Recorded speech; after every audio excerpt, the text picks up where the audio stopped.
Good morning बच्चों। तो हम आज फिर इक्वेशंस ऑफ मोशन पढ़ेंगे। आपको मैं पढ़ाऊंगा ये, लेकिन अदर मेथड से। जो मेथड है कैलकुलस का मेथड, ठीक है। तो आप तो ऐसे भी बायो के स्टूडेंट हो और ये कैलकुलस का मेथड है, तो आपने जो पढ़ा हुआ है ना, कुछ मैंने जैसे आपको वेलोसिटी बताई थी, एक्सेलरेशन बताया था, ठीक है, और उसको मैथमेटिकली कैसे हम लिखते हैं ये भी बताया था। तो उसी चीज को हम यहाँ पे यूज करेंगे, ठीक है ना। तो हम कहते हैं कैलकुलस के टर्म में या मैथ्स के लैंग्वेज में हम क्या लिखते हैं, velocity is equal to V for velocity and that is equal to, आपने पढ़ा है ना, इंस्टेंटेनियस वेलोसिटी।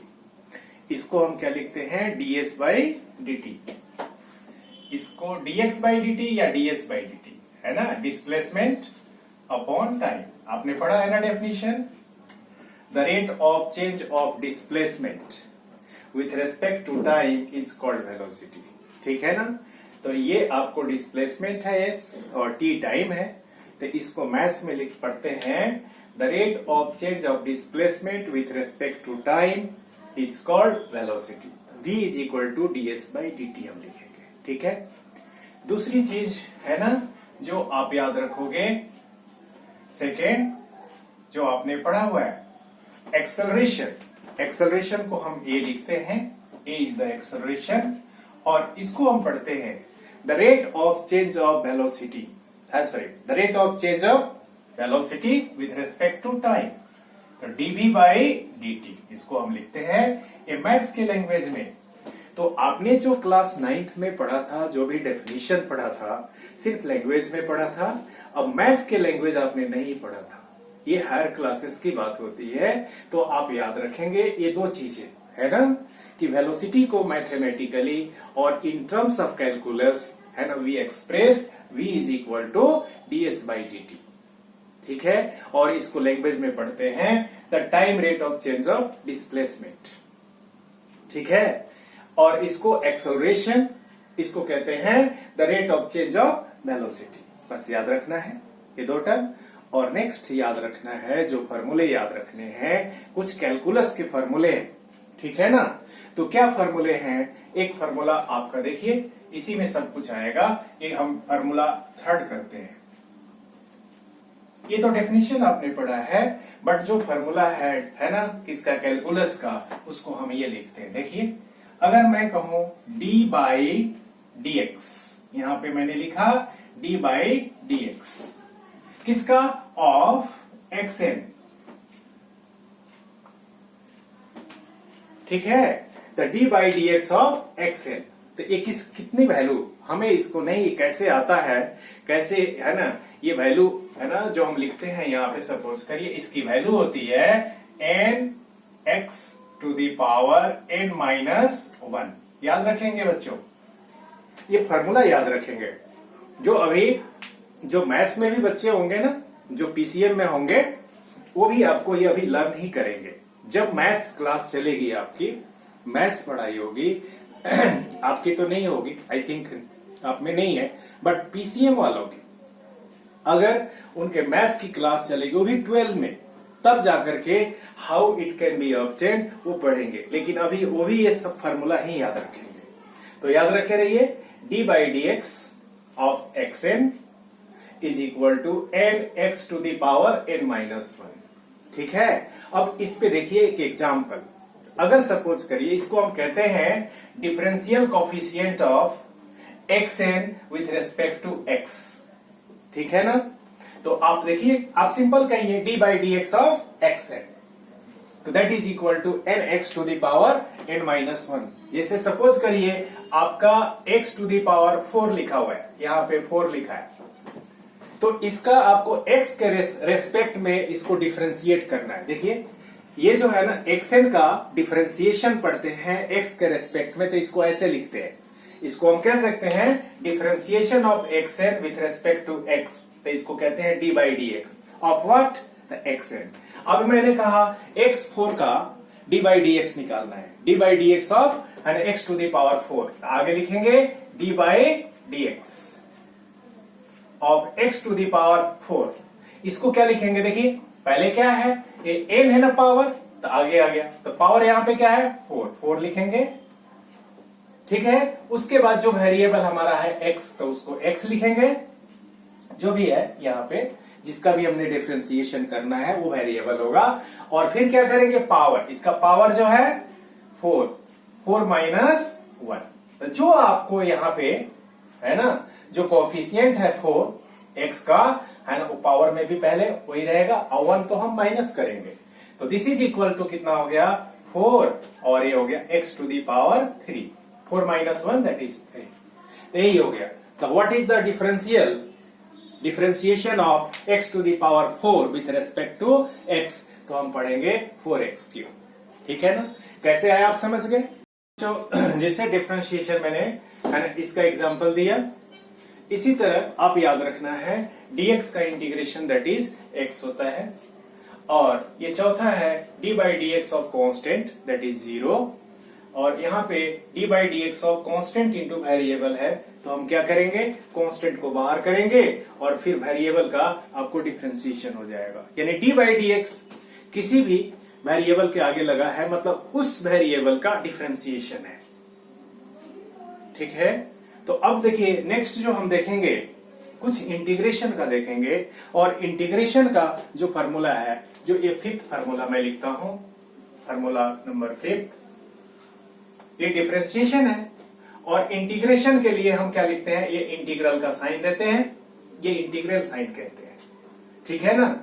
और देखिए यहाँ पे तो हम क्या लिखेंगे, xn का x to the power n का इंटीग्रेशन करना है, तो सिर्फ हम xn नहीं लिखेंगे, हम इसके बाद जो वेरिएबल x है ना, तो उसके आगे d लगा देंगे, dx, यानी एक साथ हो गया, एक को मल्टीप्लीकेशन नहीं है दोनों के बीच में, d इंटू एक्स नहीं है, dx एक सिंगल टर्म है, एक सिंगल है, बस समझ में है ना, ये दो टर्म नहीं है कि d और x मल्टीप्लाइड, नहीं dx इसको करते हैं, ठीक है। यानी साफ साफ है कि हमने इसका इंटीग्रेशन करना है, तो क्या होगा, इसकी जगह हम लिखेंगे ये वेरिएबल जो भी है हमारा x, तो x लिखेंगे और इसका पावर n करेंगे, और इसमें +1 जो भी पावर दे रखा है उसमें 1 ऐड कर देंगे, और जो पावर है ना यहां से डिवाइड भी कर देंगे, यानी n +1 हम लिखेंगे, ठीक है बच्चों। तो आप जरा देखिए, अगर एक एग्जाम्पल देखें, अगर सपोज करिए x क्यूब, इसका हमें क्या करना है, इंटीग्रेशन करना है, तो x से जैसे हम x क्यूब लिखेंगे तो dx भी लिख देंगे यहाँ पे, यानी जो वेरिएबल x है उसके आगे d लगा देंगे, और हमारे पास जो है ये इंटीग्रल साइन देंगे, ठीक है। And this is equal two variable x, इसका पावर जो भी एक्सपोनेंट है 3, और इसमें हमें 1 ऐड करना है, तो 3 + 1 डिवाइडेड बाय 3 + 1, तो this is equal to x to the power 4 divided by 4, है ना, 3 + 1 दैट इज 4 हो गया। तो इसे हम क्या बोलेंगे, है ना, ये इनडेफिनिट इंटीग्रेशन बोलेंगे, ठीक है। और ये जो इंटीग्रल है इसको हम कहेंगे, यहां पे जो हम डिजिट रखेंगे दैट इज लोअर लिमिट, और ये ऊपर में है यानी अपर लिमिट कहेंगे। बात समझ में आ गई। तो देखते हैं उसको कैसे हम यूज करते हैं। अब यही टर्म है सपोज करो, ठीक है ना, हमारे पास सेम यही टर्म है, इसको फार्मूला नंबर 6 कर दो आप, है ना, ये तो एग्जांपल है 5th है, अब 6 कर दो।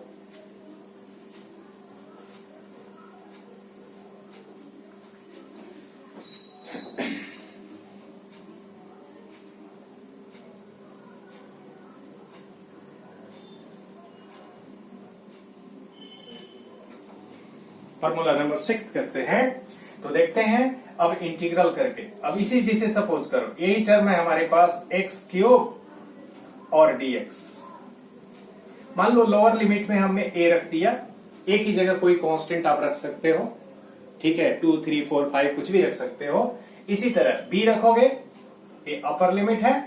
अब इसकी जगह अभी लिमिट को भूल जाओ, तो इंटीग्रेशन कितना है, x क्यूब dx का integration x to the power 4 upon 4, ये हम लिखेंगे, इसको हम एक स्क्वायर ब्रैकेट में लिखते हैं, और जो लिमिट है तो इसमें a नीचे है तो नीचे लिखेंगे, b अपर लिमिट है तो ऊपर में लिखेंगे, ठीक है।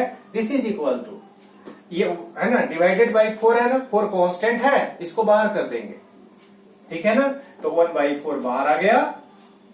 सिंपल आपका क्या बच गया यहाँ पे, x टू दी पावर 4, और इसका इंटीग्रल है हमारे पास a b, lower limit a upper limit b, this is equal to, ये 1/4 को एज इट इज रखेंगे।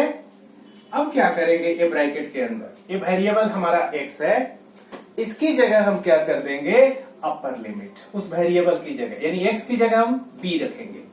पावर जो रहेगा वेरिएबल पे वही पावर हम यहां रखेंगे, तो b टू दी पावर 4, फिर माइनस करेंगे, ठीक है ना। अपर लिमिट जैसे ही हमने रख दिया, उसके बाद हम माइनस करके तब हम लोअर लिमिट, तब x की जगह क्या लिखेंगे, lower limit that is a, power वही रहेगा 4, there is no change in the power, ठीक है। तो a वैल्यू हो गई। तो इसको बोलते हैं डेफिनिट इंटीग्रेशन, इसको बोलते हैं इनडेफिनिट इंटीग्रेशन। समझ गए, बस इतनी सी फर्क है। उसमें इंटीग्रल का लिमिट नहीं होता है ना, तो integration without any limit that is है ना indefinite integration, and integration with limit called उसको डेफिनिट इंटीग्रेशन, ठीक है ना जी। तो अब देखते हैं हम इक्वेशंस ऑफ मोशन है ना, इनको यूज करके कैसे करेंगे, ठीक है ना जी। चलो मैं इसे रब करता हूं।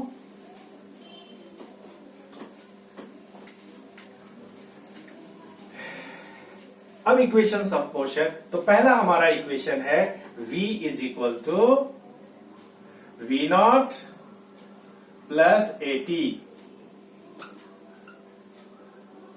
मैं तो टर्मिनोलॉजी इसका बता दिया था आपको कि क्या है, ये देखिए आप, v नॉट है जब टाइम 0 है, आपको पहले पढ़ाया था। when time equal to 0 then velocity है ना is v not and that is initial velocity. कहीं कहीं पे u आपको मिलेगा, तो don't get confused whether there is u और v not, both are the same, ठीक है ना। आपको अगर u अच्छा लगता है तो u लिखना, लेकिन ये अच्छा है, ज्यादा अच्छा है, ठीक है ना। And v is the velocity when time is t, यानी जब टाइम 0 है तो ये वेलोसिटी को v नॉट से, और जब टाइम t है तो वेलोसिटी को v लिखा। अब जरा देखिए, अब by definition we know that, या बाय डेफिनेशन आप लिखोगे, बाय डेफिनेशन क्या डेफिनेशन है, एक्सेलरेशन इज इक्वल टू, यानी a इज इक्वल टू, अभी हमने लिखा था ना dv बाय dt, इसलिए मैंने कहा था ये सारे फॉर्मूले आप लर्न करके रखना, ठीक है। और dv is equal to a dt, multiply कर दिया, क्रॉस मल्टीप्लाई, ठीक है ना। अब जरा देखिए, हमारे पास एक इक्वेशन आ गया, इक्वेशन हमने 1 कर दिया, लो। अब हम लिमिट, कारण कि हमें डेफिनिट में लेके जाना है इंटीग्रेशन को, तो जब इंटीग्रेट करेंगे तो हमें लिमिट पता होना चाहिए, तो यहां पे और लिख देते हैं। देखो आप, इधर की तरफ v है जिसके आगे d लगा है, इधर की तरफ t है जिसके आगे d लगा हुआ है, तो जिस क्वांटिटी के आगे d लगा हो तो समझना वही वेरिएबल है। तो लेफ्ट साइड में वेरिएबल v है, राइट साइड में वेरिएबल t है, बस समझ में आई ना।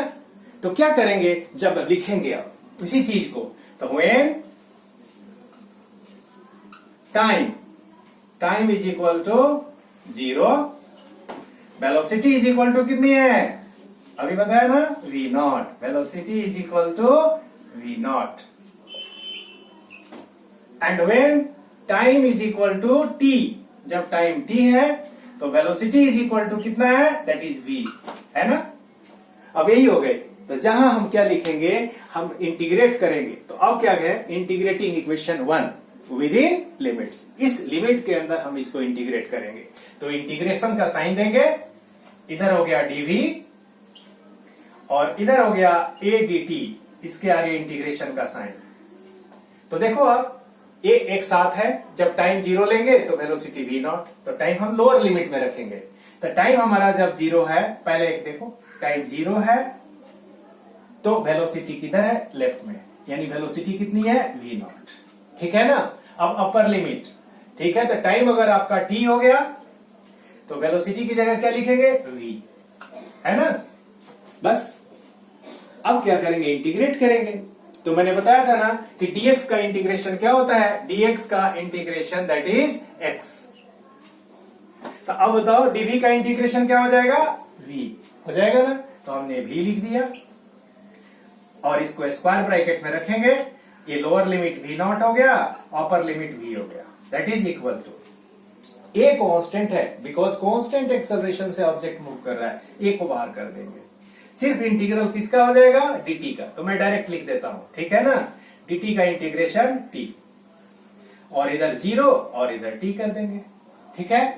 अब क्या करते हैं, इस वेरिएबल की जगह v की जगह अपर लिमिट, तो यानी v, फिर माइनस करेंगे इस v की जगह lower limit v not, and that is equal to a, और यहां पे क्या करेंगे, t की जगह t लिखेंगे अपर लिमिट, अब माइनस इस t की जगह 0, तो t माइनस 0 इक्वल टू कितना होता है t, तो a इंटू टी क्या हो जाएगा, at, तो राइट साइड में at हो गया, लेफ्ट साइड में क्या है v माइनस v नॉट, और इसी को लिखोगे v is equal to, right side में इसको ले जाएंगे तो प्लस हो जाएगा, यानी v नॉट प्लस at, ठीक है बच्चों।